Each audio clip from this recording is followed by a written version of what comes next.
ગોપાલ ઇટાલિયાએ કહ્યું હતું કે રાજુ કરપડાએ ખેડૂતોનો સોદો કર્યો છે અને તેમના રાજીનામાને લઈને ગોપાલ ઇટાલિયાએ અનેક આક્ષેપ કર્યા હતા। તેવામાં હવે સુરેન્દ્રનગરના ખેડૂતો છે તે પણ મેદાને આવ્યા છે અને રાજુ કરપડાના રાજીનામા અંગે મોટી વાત પણ કરી છે। શું છે આ સમગ્ર મામલો, વાત કરીશું આ વિડીયોમાં।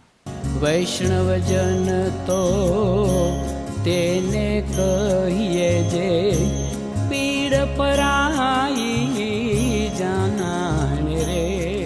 નમસ્કાર, નવજીવન ન્યૂઝમાં આપનું સ્વાગત છે। હું છું જયંત દાફડા। હાલ ગુજરાતના રાજકારણમાં ગરમાવો આવ્યો છે, કારણ કે 108 દિવસ જેલમાં રહ્યા બાદ આમ આદમી પાર્ટીના લડાયક નેતાએ અચાનક રાજીનામું ધરી દીધું અને આ રાજીનામા બાદ અનેક તર્ક વિતર્ક પણ ચાલુ થયા હતા। જો કે રાજુ કરપડાએ આ સમગ્ર મામલે ખુલાસો પણ કર્યો અને તેમણે રાજીનામા પાછળ ગોપાલ ઇટાલિયા અને આમ આદમી પાર્ટીના કેટલાક નેતાઓને જવાબદાર માન્યા અને તેમને જેલમાં જ રહેવું પડે તે પ્રકારનું આયોજન છે તે આમ આદમી પાર્ટીના જ નેતાઓએ કર્યું તેવો તેમણે દાવો કર્યો હતો। તો બીજી બાજુ આમ આદમી પાર્ટીના ગોપાલ ઇટાલિયાએ પણ રાજુ કરપડા સામે આક્ષેપો લગાવ્યા હતા અને કહ્યું હતું કે રાજુ કરપડાએ ખેડૂતોનો સોદો કર્યો હતો અને તેમણે જે પ્રકારે નિવેદન આપ્યું ગોપાલ ઇટાલિયાએ કે તેમની ઉપર કેસ થયા છે અને તેઓ કેસથી ડરી ગયા છે અને જેલમાં ન જવું પડે તે માટે તેમણે રાજીનામું છે તે આપી દીધું છે તે પ્રકારનું નિવેદન આપ્યું હતું ને આ તમામ આક્ષેપ પ્રત્યે આક્ષેપોની વચ્ચે હવે ખેડૂતોના નિવેદનો આવવાની શરૂઆત થઈ છે અને રાજુ કરપડાના રાજીનામા બાદ શું કહી રહ્યા છે સુરેન્દ્રનગરના ખેડૂતો તેમને સાંભળીએ। જય કિસાન મિત્રો, સુરેન્દ્રનગર જિલ્લાના અમે ખેડૂતો વતી રાજુભાઈ કરપડાએ જે રાજીનામું આમ આદમી પક્ષમાંથી આપ્યું છે તો અમે સમગ્ર ખેડૂતો તેઓની જોડે છીએ। અમે કોઈ પક્ષથી કોઈ લેવા દેવા નથી, કયા પક્ષમાં જાય શું કરે અમારે કોઈ લેવા દેવા નથી।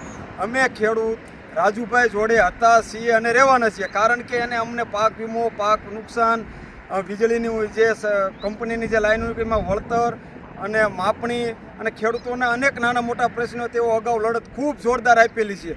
તો અમે ખેડૂતો રાજુભાઈ જોડે હતા, રહેવાના અને ભવિષ્યમાં રહીશું। અમારે કોઈ ભાજપ, કોંગ્રેસ કે આમ આદમી જોડે કાંઈ લેવા દેવા નથી। અમે ખેડૂતો વતી તમામ એક ખેડૂત પરિવાર રાજુભાઈ જોડે છે અને રહીશું। ભવિષ્યની અંદર રાજુભાઈ જે કાંઈ નિર્ણય લે અમે તેઓની સાથે લાખોની સંખ્યામાં ગુજરાતના ખેડૂત હતા અને રહીશું। જય હિન્દ, જય કિસાન। ખેડૂત ભાઈઓ, આ જે 2 દિવસથી ચકડોલે સડ્યું છે કે રાજુભાઈએ રાજીનામું આપી દીધું, આ પાર્ટીમાંથી રાજુભાઈ ચા જશે, શું કરશે, એ બધા અત્યારે ટીવીમાં અને ફેસબુકમાં તો એ જ હાલતે સતત તમે જુઓ તો એ જ આવે, રાજુભાઈ શું કરશે, રાજુભાઈ ચા દેશે। રાજુભાઈને જ્યાં જાઉં અહીંયા જાય તમામ ખેડૂત અત્યારે રાજુભાઈ રહે છે, પણ ખેડૂતની એક જ માગ છે કે રાજુભાઈને જે પાર્ટી ખેડૂતનું કામ કરે એ પાર્ટીમાં રાજુભાઈ જાય। અમે રાજુભાઈને ખેડૂતને બધા એ જ આગ્રહ છે અને તમામ ખેડૂત અમે એવું વિચારવી છીએ કે અમે પણ રાજુભાઈ જવાના છીએ। અમને ખબર છે કે રાજુભાઈ સિવાય ખેડૂતનું કામ કોઈ એકાય પાર્ટીવાળા કરવાના નથી અને રાજુભાઈના પોતાની આવડત છે। કર્મચારી પાસે કામ કેવી રીતે કઢાવવું, સરકાર પાસે કેવી રીતે કામ કઢાવવું એ રાજુભાઈમાં જ તાકાત છે। કેટલા આપણે માણસો જોઈ છીએ બોલે છે, વાયદા દઈને વાયદા છે પણ કામ કરતા નથી અને રાજુભાઈ જે ધારે ને એ કામ કર્યા વગર બેવે જ નહીં। રાજુભાઈએ સંકલ્પ કર્યો તો અમે પેપલાઇન નખાવશું તો સરકારને પાઇપલાઇનનું કામ ચાલુ કરવું પડ્યું, એ રાજુભાઈની ધ્યાનથી અત્યારે પેપલાઇનનું કામ કરવું પડ્યું અને રાજુભાઈને ખેડૂત માટે તમામને ભરોસો છે અને પાણી આવશે એ પણ પાકું છે। રાજુભાઈ જે પાર્ટીમાં જાય છે એમાં તમામ ખેડૂત હારે રહેવાના અને અમે પણ રાજુભાઈ કહેવાના અમે પણ તમારી સાથે આવવાના છીએ, નથી આવવાના એવું નથી, પણ તમારે ખેડૂતનું કામ કરવું પડશે ને કે રાજુભાઈને અમે કામ ઉભરવાના છીએ એ વખતે કે રાજુભાઈ તમે જ્યાં ત્યાં શું કર્યું ખેડૂતનું એ હાલશે નહીં। એટલે રાજુભાઈ તમે જે પાર્ટીમાં જાય રાજુભાઈ સાથે રહેવાના છીએ અને રામને ગરા સુધી વિશ્વાસ છે કે રાજુભાઈ કામ કરવાના છે અને કરશે જ। જે રાજુભાઈ આમ આદમી પાર્ટીમાંથી રાજીનામું આપ્યું છે તેમાં ખેડૂત અમે બધા રાજુભાઈ સાથે છીએ। રાજુભાઈ દેવા માફીમાં, નર્મદાના પાણી માટે, કોઈ પણ હોય, સ્માર્ટ મીટર માટે હોય તો પણ રાજુભાઈ મહેનત કરી છે અને રાજુભાઈ સાથે જ છીએ। કોઈ પણ પાર્ટીમાં જાય તો અમે રાજુભાઈ વ્યક્તિગત રાજુભાઈ હારે જ છીએ અને એમને પણ એક પણ એવો મુદ્દો નથી બન્યો ખેડૂતનો કે ગમે ત્યારે જ્યારે જરૂર પડી છે ત્યારે પણ રાજુભાઈ આવીને ઊભા રહ્યા છે।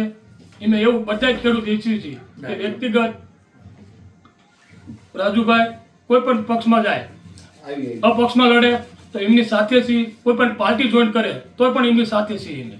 આપે સાંભળ્યા ખેડૂતોને ખેડૂતોનું કહેવું છે કે રાજુ કરપડા દ્વારા ખેડૂતો માટે અનેક લડાઈઓ લડવામાં આવી છે અને રાજુ કરપડા હવે કોઈ પણ પક્ષમાં હશે, ખેડૂતો છે તે તેમની સાથે રહેવાના છે તે પ્રકારની વાત છે તે ખેડૂતો દ્વારા કરવામાં આવી છે. અને સાથે તેમણે કહ્યું છે કે રાજુ કરપડા છે તેમણે એકલા જ ખેડૂતો માટે લડી રહ્યા છે અને ખેડૂતોને ન્યાય અપાવવાનું કામ પણ રાજુ કરપડા કરી રહ્યા છે, જેથી કરીને હવે રાજુ કરપડા જે પણ પક્ષમાં જશે કે સંગઠનમાં રહેશે તેમણે તેમની સાથે રહેશે તે પ્રકારનું સુરેન્દ્રનગરના ખેડૂતોનું કહેવું છે. હવે આગામી સમયમાં રાજુ કરપડા કયા પક્ષમાં જોડાવાનો નિર્ણય કરે છે અત્યારે તેની ઉપર સૌ કોઈની નજર છે.